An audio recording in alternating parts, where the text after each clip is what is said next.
आज के इस पेशकश में हम आपको बताएंगे सेहतमंद जिंदगी का राज, ताकि आप बदल सकें अपने जीने का अंदाज। नाजरीन आदाब, डीडी उर्दू के इस खास प्रोग्राम हेलो डॉक्टर में मैं रतिका मेहरा आप सभी का इस्तकबाल करती हूँ। नाजरीन, जैसा कि हम सभी को पता है कि देश में कोरोना संक्रमण बहुत ही तेज़ी से फैल रहा है। पहली लहर, दूसरी और अब तीसरी लहर का लगभग हम सभी सामना कर रहे हैं। कोविड-19 के कभी अल्फा, कभी डेल्टा और अब ओमिक्रॉन वेरिएंट हम सभी के सामने चुनौती बनकर खड़ा है। और जैसा कि हमारे वज़ीर आज़म का कहना है कि अगर कोरोना की इस लड़ाई से लड़ना है तो कोविड एप्रोप्रिएट बिहेवियर को फॉलो करना बेहद ज़रूरी है। इसीलिए मास्क लगा के रखिए, सोशल डिस्टेंसिंग बना के रखिए और सबसे ज़रूरी वैक्सीनेशन। अगर अभी तक आपने वैक्सीनेशन नहीं लगवाई है तो अपनी वैक्सीनेशन का डोज पूरा कीजिए। घर बैठे हुए नाजरीन, अगर आपका कोरोना वायरस पर जुड़ा कोई भी सवाल हो तो आप हमारे स्टूडियो के टोल फ्री नंबर पर कॉल कर सकते हैं। लेकिन उससे पहले आइए देखते हैं ये स्पेशल रिपोर्ट।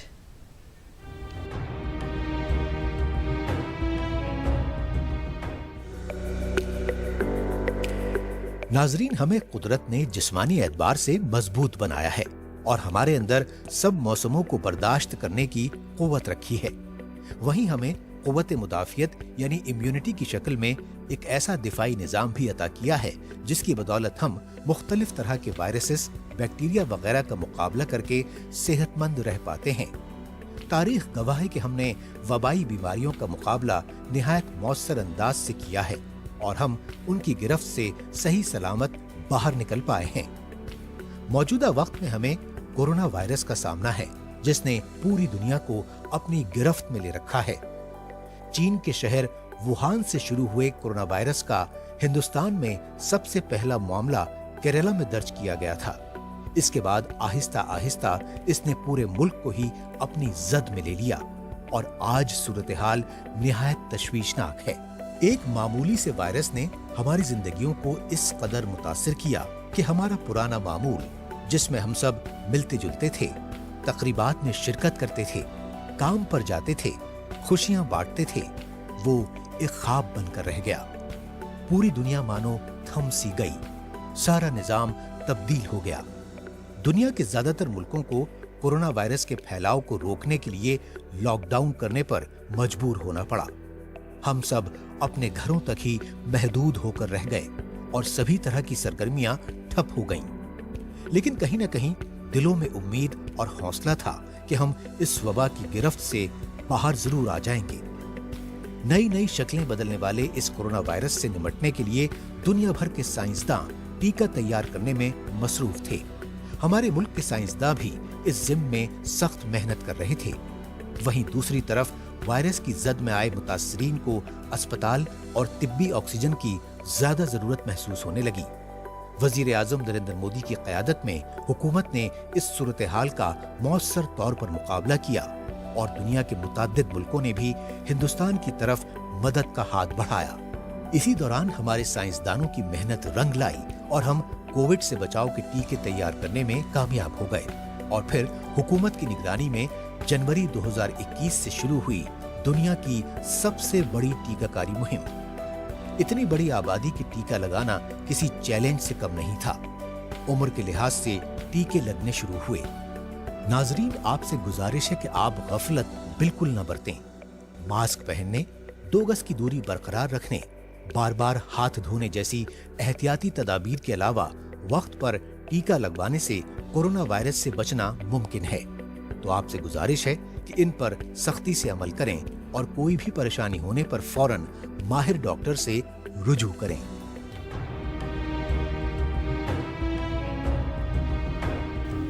हेलो डॉक्टर में आज हम बात करेंगे कोरोना वायरस जनरल अवेयरनेस के बारे में और इसी मौजू पर आज बातचीत करने के लिए हमारे साथ स्टूडियो में हैं डॉक्टर रोहित बंसल, जो कि specialist in department of medicine RML hospital से। आपका इस्तकबाल है। आदाब। डॉक्टर रोहित, सबसे पहले हम ये जानना चाहेंगे कि 2020 में पहली लहर, 2021 में दूसरी लहर और अब हम तीसरी लहर की तरफ बढ़ रहे हैं, तो 2020 और 21 की पहली और दूसरी लहर से ये तीसरी लहर किस तरह से अलग है? देखिए, जहाँ तक दूसरी लहर की बात है तो हम सब ने ये देखा था कि दूसरी लहर में ऐसा ही शायद कोई घर बचा हो जिसमें कि ये कोविड ने अपनी दस्तक ना दी हो, और काफ़ी लोगों ने अपनी जान भी गंवाई अकस्मात। जी। तो तीसरी लहर इस मायने में अलग है कि ये थोड़ा सा माइल्ड है, और अभी तक डेथ्स बिकॉज ऑफ कोविड बहुत कम देखी गई हैं, और ज़्यादातर लोग घर में ही ठीक हो रहे हैं। ओके। तो ये एक अच्छी बात है।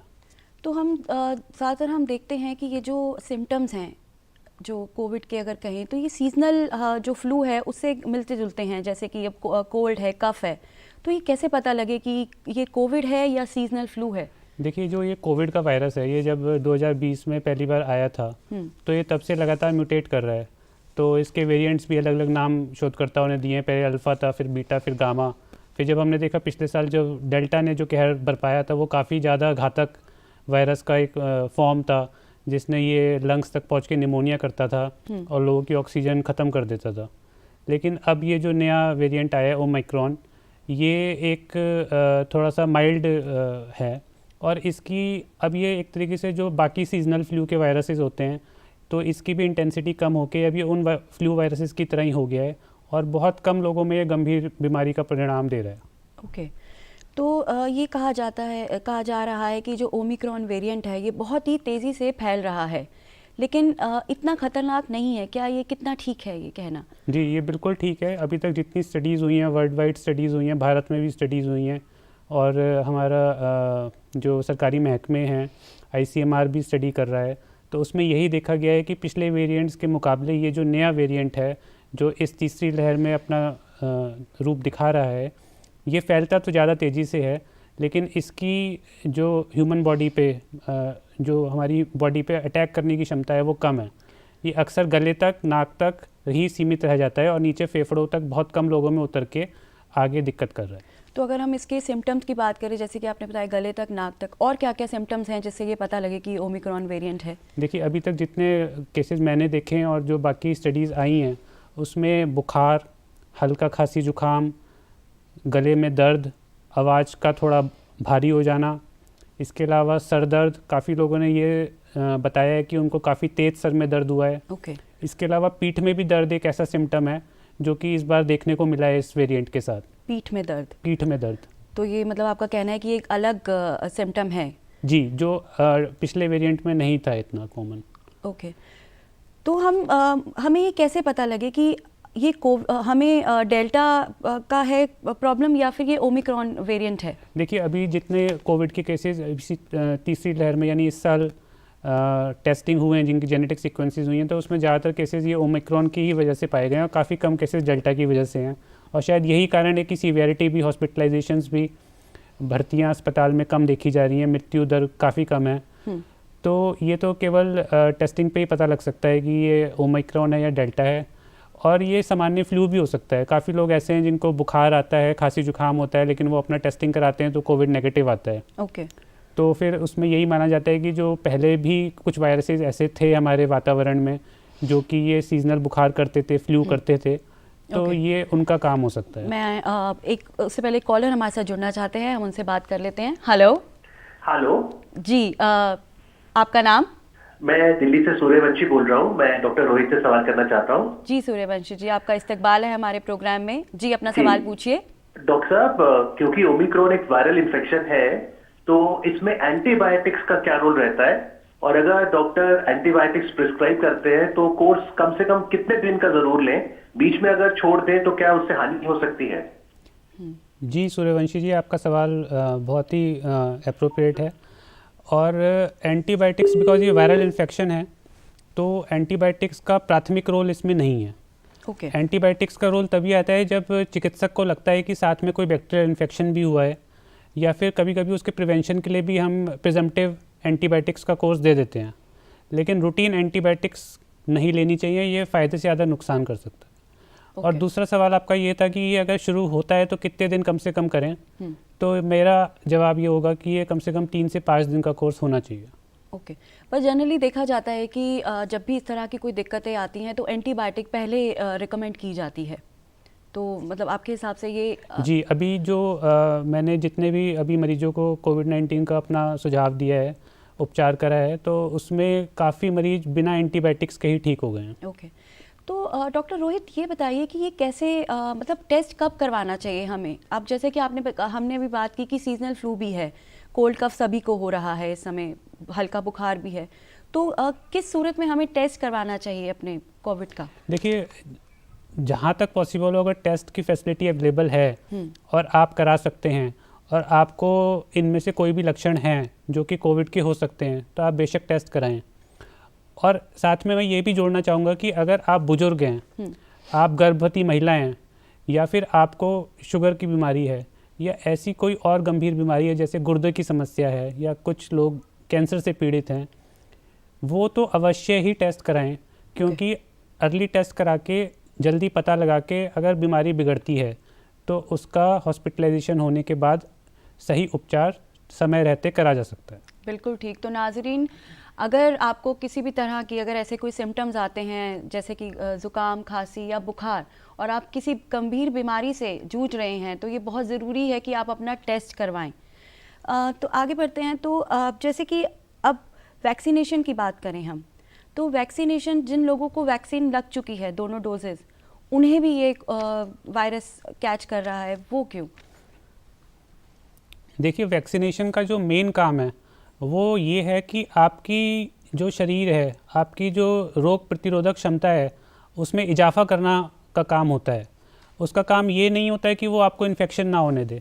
आपको वैक्सीन लगने के बाद भी इन्फेक्शन हो सकता है, हालांकि चांसेस कम हो जाते हैं, लेकिन अगर वैक्सीन लगने के बाद भी आपको कोविड कैच करता है तो उसकी सीवियरिटी कम हो जाएगी और ऐसी नौबत आने के चांस कम हो जाएंगे कि आपको ऑक्सीजन की ज़रूरत पड़े। तो आप हल्की बीमारी के साथ ही घर पे ही ठीक हो जाएंगे। तो अब जैसे अपने ऑक्सीजन की बात की, तो हमने पहले वेव में देखा कि बहुत ज़्यादा ऑक्सीजन की कमी पाई गई थी। तो अगर अब ऑक्सीजन की कमी होती है किसी को, तो वो क्या घर में ही उसको किसी तरह से कर सकते हैं ठीक? नहीं, अगर ऑक्सीजन की कमी होती है तो वो अपने नज़दीकी प्राथमिक चिकित्सा केंद्र में ज़रूर जाएं। और अभी सरकार ने मुहैया कराई है, सभी काफ़ी फैसिलिटीज़ में इजाफा हुआ है सेकंड वेव के बाद, और वो भर्ती होकर अपना इलाज कराएं। तो अभी क्या जो अब तक के हम केसेस देख रहे हैं, उसमें क्या ऑक्सीजन का जो रिक्वायरमेंट है वो इस टाइम ज़्यादा देखने को मिल रहा है क्या? जी, कोविड के मरीज अभी अस्पतालों में भर्ती हैं, लेकिन जिस संख्या में और जिस नंबर्स में पिछली वेव में थे उससे काफ़ी कम नंबर्स और संख्या हैं। और अभी हमारी जो हेल्थ फैसिलिटीज़ हैं वो सैचुरेट नहीं हुई हैं, अभी उतना स्ट्रेन नहीं आया है और हम लोग मैनेज कर पा रहे हैं मरीजों को। तो आपका ये कहना कितना ठीक होगा कि जो अगर जिसने भी 2 डोजेज़ ले ली हैं वैक्सीनेशन की, तो उस पर जो ये वेरिएंट है वो इतना असरदार नहीं है, उतना खतरनाक नहीं है जितना कि जिन्होंने वैक्सीनेशन नहीं ली है? जी बिल्कुल, बल्कि इसका सवाल का जवाब देने से पहले एक फ़ोन कॉल ले लेते हैं। जरूर। हेलो। Hello ma'am. जी, आपका नाम? मैम मेरा नाम अमर है। जी अमर जी, आपका इस्तकबाल है हमारे प्रोग्राम में। जी पूछिए अपना सवाल।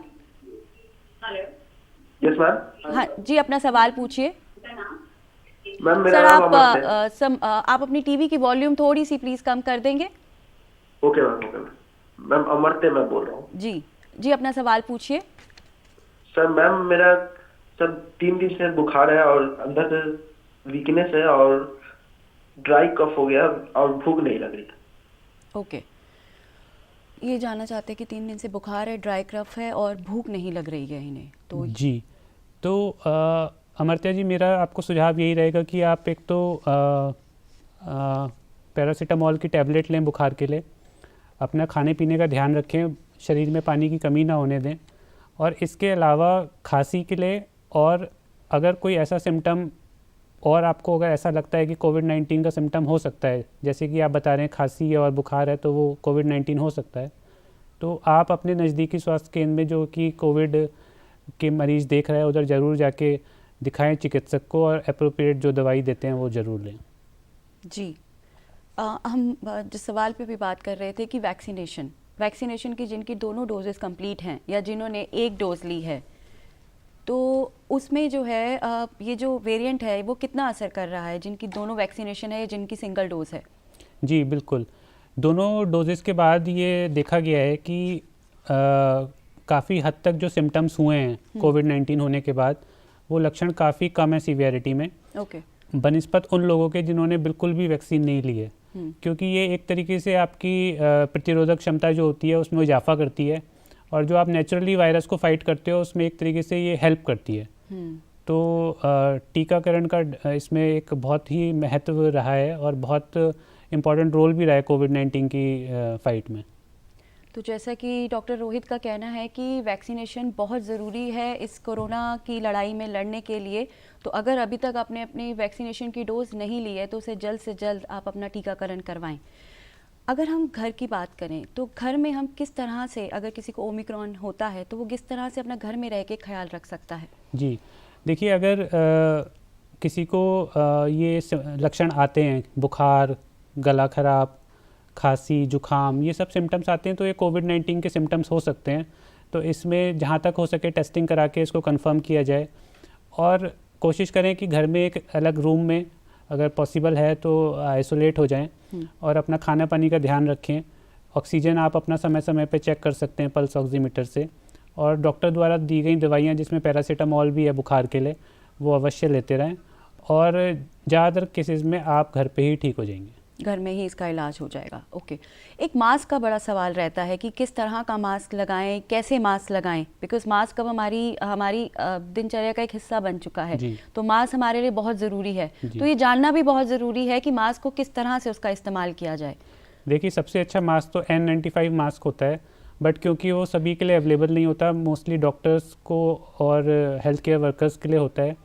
अगर N95 मास्क अवेलेबल नहीं है तो सर्जिकल ट्रिपल लेयर मास्क जो आपने देखा होगा डॉक्टर्स को पहने हुए, नीले रंग का मास्क होता है या हरे रंग का मास्क होता है, वो पहने।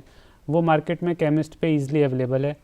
और अगर वह भी अवेलेबल नहीं हो पाता है तो आप कोई भी कपड़े का मास्क बना हुआ आप पहन सकते हो। लेकिन जैसे रतिका जी ने कहा कि किस तरह से पहना जाए, तो कोशिश करें कि जो आपका ये वाला हिस्सा है नाक वाला, और ये जो आपके चीक बोन से ये पूरा कवर हो, माउथ आपका पूरा कवर्ड हो, और जो मास्क का निचला हिस्सा है वो आपके पूरे चिन के लोअर बॉर्डर पे कवर करके प्रॉपर एक सील बनाएं। तो डबल मास्क या सिंगल मास्क? सिंगल मास्क भी सफिशिएंट है, बट अगर आप किसी भीड़ भाड़ वाले इलाके में गए हैं तो बेशक डबल मास्क लगा लें। ओके।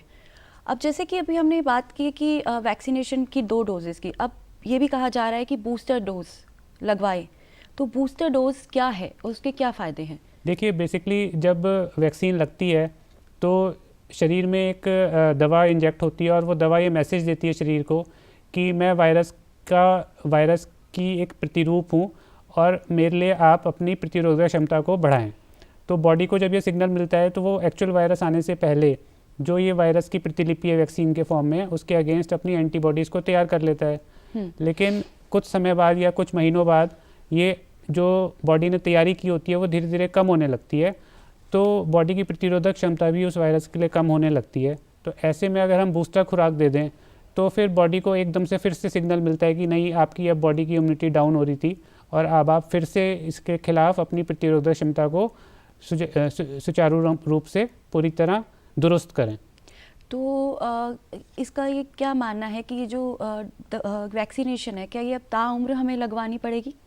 इसका जवाब यही है रतिका जी की ताउम्र का तो मैं नहीं कह सकता, बट हाँ, और मैं ऐसी आशा करता हूँ कि शायद आगे ना भी लगवानी पड़े, लेकिन जो लोगों को ज़रूरत है और अभी तक नहीं लगवाई है वो इसको ज़रूर लगवा लें, और हमारी ईश्वर से, अल्लाह से यही गुजारिश है कि आगे ना लगवानी पड़े।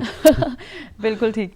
अगर हम बच्चों की बात करते हैं तो हम देख रहे हैं कि 15 से 18 साल के बच्चों के लिए अब वैक्सीनेशन आ गई हैं, लेकिन अगर हम बात करें 15 से कम उम्र के बच्चों की, और उन्हें अगर इस तरह को कोई सिम्टम्स आते हैं तो उनके लिए आप क्या सलाह देते हैं? अभी तक बच्चों में हल्के लक्षण ही देखे गए हैं कोविड-19 के, और ज़्यादातर बच्चे ठीक भी हो गए हैं।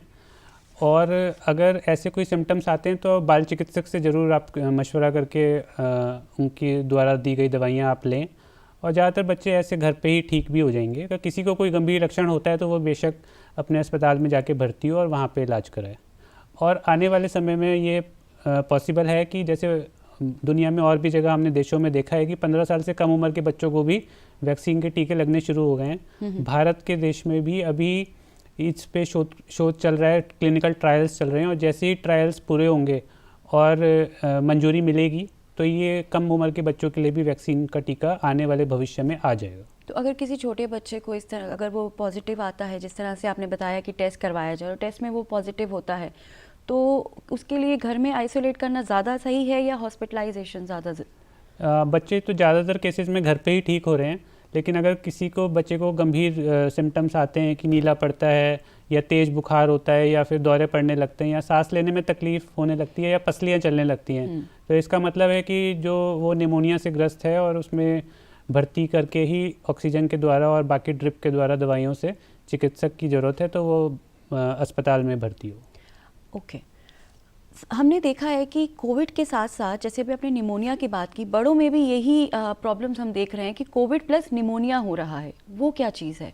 जी, तो कोविड एक तरीके का वायरस है जो कि हमारे स्नायु तंत्र को प्रभावित करता है, और ये नाक से शुरू होता है और हमारे गले से होता हुआ ये हमारा पूरा स्नायु तंत्र जो है हमारे दोनों फेफड़ों में जाता है। तो जब हमने पिछली वेव में देखा था, तो जो डेल्टा वेरिएंट था कोरोना वायरस का, वो इस रास्ते से होता हुआ नीचे तक जाके हमारे फेफड़ों में इफ़ेक्ट करता था, और जब फेफड़े भी इसमें इन्वॉल्व हो जाते थे तो वो निमोनिया का एक शक्ल ले लेता था और उसकी वजह से ऑक्सीजन की मात्रा कम होने लगती थी। ओके। तो इस वाले वेरिएंट में, ओमिक्रॉन में, ऐसा देखा गया है कि ये सिचुएशन कम आ रही है, काफ़ी कम केसेस में ज़रूरत पड़ती है मरीजों को ऑक्सीजन की, और ज़्यादातर मरीज जो हैं केवल हल्के मल्के बुखार, खांसी, जुकाम के साथ ठीक हो जाते हैं। ओके। तो अगर कोई इंसान कोविड पॉजिटिव है तो कितने दिन का आइसोलेशन ज़रूरी है उसके लिए? अभी 7 दिन का आइसोलेशन ऐसा भारत सरकार ने बोला है। ओके जी। एक और चीज़ देखने में आ रही है कि घर में किट जो हैं, जैसे हम कोविड सेल्फ किट का नाम देते हैं, आजकल उस घर में जो है हम खुद टेस्ट कर सकते हैं whether we are COVID positive और नॉट, तो ये कितनी रिलायबल हैं ये? देखिए, फुल प्रूफ टेस्ट तो RT-PCR ही है जो लैब में होता है, लेकिन क्योंकि जब हमने पिछली वेव में देखा था कि इतनी ज़्यादा संख्या में संक्रमित लोगों ने अपने टेस्ट कराए कि समय पर रिपोर्ट ही नहीं मिल पा रही थी, 3 दिन 4 दिन इससे ज़्यादा भी लग रहा था, तो फिर इस तरह की कुछ टेस्ट की ज़रूरत महसूस हुई जो कि बीमार व्यक्ति घर पे ही कर सकता है, उसको कहीं बाहर ना जाना पड़े और उसको तुरंत ही पता भी चल जाए कि उसको कोविड का टेस्ट है या नहीं है। तो ये टेस्टिंग किट्स अब मार्केट में अवेलेबल हैं। हालांकि ये उतनी रिलायबल नहीं है जितनी RT-PCR होता है, लेकिन क्योंकि इनकी एडवांटेज है जो मैंने आपको गिनाई, तो आप बेशक ये टेस्ट को कर सकते हो। लेकिन अगर ये टेस्ट नेगेटिव आता है और आपको गंभीर सिम्टम्स हैं या तेज़ बुखार है या और कोई ज़्यादा दिक्कत है, तो आप RT-PCR से ज़रूर कंफर्म करें। उसको नेगेटिव मान के ना बैठ जाएं। और अगर 7 दिन के बाद अगर हमने इस किट से टेस्ट किया और वो पॉजिटिव था, और 7 दिन के बाद क्या इसी किट से हम अपने आप को नेगेटिव रिपोर्ट हम ओके समझ सकते हैं या उसके लिए हमें RT-PCR करवाना पड़ेगा? देखिए, अगर अब आप बीमारी से निकल चुके हैं, अब आप पूरी तरह स्वस्थ हैं, तो आपको रिपीट टेस्ट की आवश्यकता नहीं है। ओके, तो फिर हम ये माने कि अब हम नेगेटिव हो चुके हैं। जी। ओके। अगर हम अब बात करते हैं बड़ों की, जिनकी ज़्यादा उम्र है, जिनको गंभीर किसी तरह की कोई बीमारी है, तो क्या जिस तरह से ये पहली वेव और दूसरी वेव उनके लिए बहुत खतरनाक थी, तो क्या ये तीसरी वेव भी उनके लिए उतनी ही खतरनाक है? जी बिल्कुल, इसीलिए जो सरकार ने बूस्टर डोज है इसको प्रिकॉशन का नाम दिया है कि अभी खतरा पूरी तरह से कम नहीं हुआ है, और ये कुदरत का करिश्मा ही है कि इस बार का जो नया वेरिएंट निकल के आया है ये कुछ कम गंभीर है। लेकिन जो हमारे बुजुर्ग हैं और जो किसी गंभीर बीमारी से ग्रस्त हैं, उनको अभी भी अपना ध्यान रखना है, और खुदा ना खास्ता कुछ उनको दिक्कत ना हो, इसलिए वो घर पे अभी रहें, कम से कम बाहर निकलें, अपनी वैक्सीन की डोज प्रॉपर लें, और ये भी निकल जाएगा समय। बिल्कुल। तो आपको क्या लगता है कि कोविड की जो ये तीसरी लहर की जो पीक है, ये कब तक आने की उम्मीद है? देखिए, जो अभी तक डाटा आया है उसमें ऐसा लगता है कि शायद इस समय हम प्लेटो पर हैं। मैं शायद कह रहा हूँ क्योंकि अभी आने वाला समय का कुछ पता नहीं, बट एज ऑफ टुडे अभी ये प्लेटो है, और होपफुली अब ये पीक नीचे आनी चाहिए, लेकिन अभी ये सब अर्ली डाटा है और आने वाले कुछ हफ्ते में बेहतर इस बारे में बता पाएंगे कि हम इस समय पीक में कहाँ पर हैं। ओके। अब ये तो थी एलोपैथी से रिलेटेड। अगर हम बात करें घर के उपचार की, तो घर में किस तरह की जो ट्रीटमेंट है हमें लेनी चाहिए? घर की क्या ऐसी चीज़ें हैं जो हमें अपनी रोज़ की ज़िंदगी में ऐड करनी चाहिए, चाहे वो पॉजिटिव हो या ना हो? जी देखिए, इसमें हल्दी का एक बहुत ही महत्वपूर्ण रोल देखा गया है, और विश्व भर में स्टडीज़ में ये पाया गया है कि हल्दी को अगर गर्म दूध में पीस के लिया जाए। मैं आपको यहाँ पे 1 मिनट रुकना चाहूँगी। हमारे साथ एक कॉलर हैं, पहले वो जुड़ना चाहते हैं। हेलो। हेलो जी आपका नाम? मैम, किरण बोल रही हूँ। जी किरण जी, आपका हमारे प्रोग्राम में इस्तकबाल है जी, अपना सवाल पूछिए। मैम, मेरा बेबी है, 5 मंथ्स है। तो मुझे यही कंफर्म करना था, मैं फीड करवाती हूँ कि उसको वैक्सीनेशन जी दोबारा पूछिए। लगवा सकती हैं या नहीं? आपने बेबी को या आप वैक्सीनेशन? मतलब मुझे, हाँ, अच्छा मुझे लगवाना। अच्छा, ये जानना चाहते हैं कि इनका बेबी 5 मंथ्स का है, तो क्या ये वैक्सीनेशन इनके लिए सेफ़ है? जी लगवा सकते हैं आप, बिल्कुल लगवा सकते हैं। आप बिल्कुल लगवा सकते हैं, वैक्सीनेशन आपके लिए बिल्कुल सेफ़ है ये। जी, तो हम बात कर रहे थे घर के उपचार के, कि घर में ऐसी क्या क्या चीज़ें हैं जो हम अपनी रोज़मर्रा की ज़िंदगी में ऐड कर सकते हैं घर की ही उससे, जिससे कि हम चाहे कोविड पॉजिटिव हों या ना हों बट बचे रह सकें। जी बिल्कुल। तो अभी क्योंकि उत्तर भारत में सर्द का मौसम चल रहा है, शीतलहर चल रही है, तो आप आयुष मंत्रालय ने भी बल्कि च्यवनप्राश अपना निकाला हुआ है, तो आप च्यवनप्राश का प्रयोग कर सकते हैं। गर्म दूध पिएं, उसमें काली मिर्च घिस के या पीस के डाल सकते हैं, और इसी तरह हल्दी भी आप पीस के और डाल सकते हैं। इसको आप गोल्डन मिल्क भी कहते हैं हल्दी वाले दूध को। और इसके अलावा आप स्टीम ले सकते हैं, गर्म पानी की भाप ले सकते हैं। तो ये सब चीज़ें आपके गले को स्वस्थ रखने में हेल्प करेंगी। ओके। लोगों में स्ट्रेस बहुत ज़्यादा बढ़ गया है, डिप्रेशन हो गया है। 2020 से हम सब ये सब चीज़ें देखते आ रहे हैं, तो अब लोगों में एक जिसको जो पॉजिटिव है उसके लिए तो है ही है डिप्रेशन, बिकॉज उसे आइसोलेट होना पड़ता है। लेकिन जो लोग नहीं हैं वो डर की वजह से बहुत ज़्यादा स्ट्रेस और डिप्रेशन में आ गए हैं, तो वो किस तरह से इन सब चीज़ों से बाहर निकलें?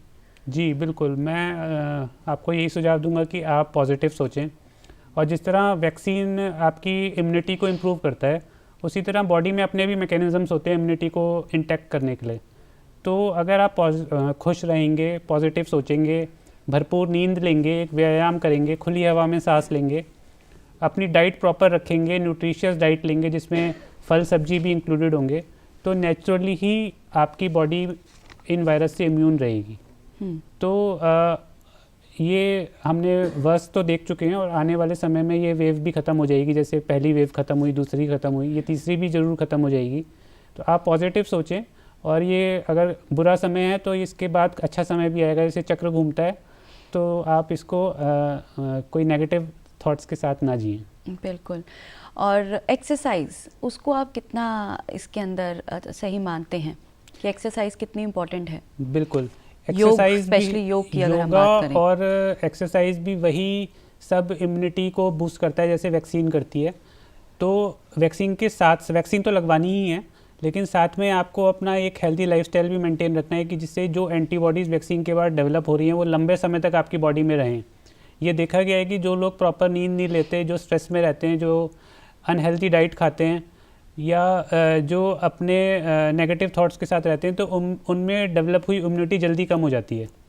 तो ये सब चीज़ें अगर आप करेंगे तो आपकी इम्यूनिटी लंबे समय तक, ना सिर्फ कोविड के लिए बल्कि अदर वायरसेस के लिए भी या बैक्टीरिया के लिए भी आपकी बॉडी में रहेगी। अभी जो ओमिक्रॉन का वायरस है जिस तरह से फैल रहा है, आगे और भी अगर कुछ इस तरह की आती हैं, तो हम अपने घर में ही किस तरह से इस लड़ाई को लड़ने के लिए तैयारी कर सकते हैं? जी बिल्कुल, सबसे ज़्यादा तो इम्पॉर्टेंट है अवेयरनेस। अगर हम लोग अवेयर रहेंगे, अगर हम लोग जो भ्रांति है उससे दूर रहेंगे, और सरकार द्वारा दी गई समय समय पे गाइडलाइंस को फॉलो करते रहेंगे, तो हम ज़रूर स्वस्थ रहेंगे, और आने वाली ऐसी किसी भी बीमारी से हम लड़ने के लिए सक्षम होंगे। तो अब जैसे ये ओमिक्रॉन का ये जो चल रहा है, ये जो इसमें लक्षण है, तो आप किस तरह की मतलब खान पीन में हम किस तरह की चीज़ों को आप बताना चाहेंगे कि हम फॉलो करें? देखिए, इसमें यही है कि आप बहुत ज़्यादा ठंडी चीज़ का सेवन ना करें, और बाहर के खाने से बचें, घर का बना हुआ फ्रेश खाना ही कंज्यूम करें। और अगर ये सब चीज़ें करते हैं तो आपकी बॉडी एक तैयार रहेगी वायरस से फाइट करने के लिए। बिल्कुल। और आपका बहुत बहुत शुक्रिया आप हमारे इस प्रोग्राम में जुड़ने के लिए, और आपने जिस तरह से हमारे व्यूवर्स को बताया है कि किस तरह से हम बच सकते हैं, और इतना डिफ़िकल्ट नहीं है इस ओमिक्रॉन वेरिएंट से लड़ना। आप घर रहकर भी इस कोरोना की लड़ाई से लड़ सकते हैं। बस थोड़ी सी आपको अपनी लाइफस्टाइल में चेंज करना पड़ेगा, थोड़ी हेल्दी लाइफस्टाइल फॉलो कीजिए। 7 दिन का आइसोलेशन है। So thank you so much. Thank you. और नाजरीन, हमें पूरी उम्मीद है कि आज का ये प्रोग्राम आपको बेहद पसंद आया होगा, और अगर आपके भी कोई राय हो तो आप हमें मेल कर सकते हैं। हमारा ईमेल आईडी है hellodoctor@ddurdu@gmail.com, और अब आप हमारे साथ जुड़े रह सकते हैं, उसके लिए आप हमारे यूट्यूब चैनल को सब्सक्राइब कीजिए, जो कि है डीडी उर्दू। हमारा यूट्यूब चैनल है, उसे ज़रूर सब्सक्राइब कीजिए। और एक बार फिर से मास्क लगा के रखिए, सैनिटाइजेशन करते रहिए, 2 गज की दूरी बनाए रखिए और वैक्सीनेशन बहुत इंपॉर्टेंट है, अपनी वैक्सीनेशन पूरी करवाइए। और चलते चलते अपना और अपनों का ख्याल रखिए। अल्लाह हाफ़िज़।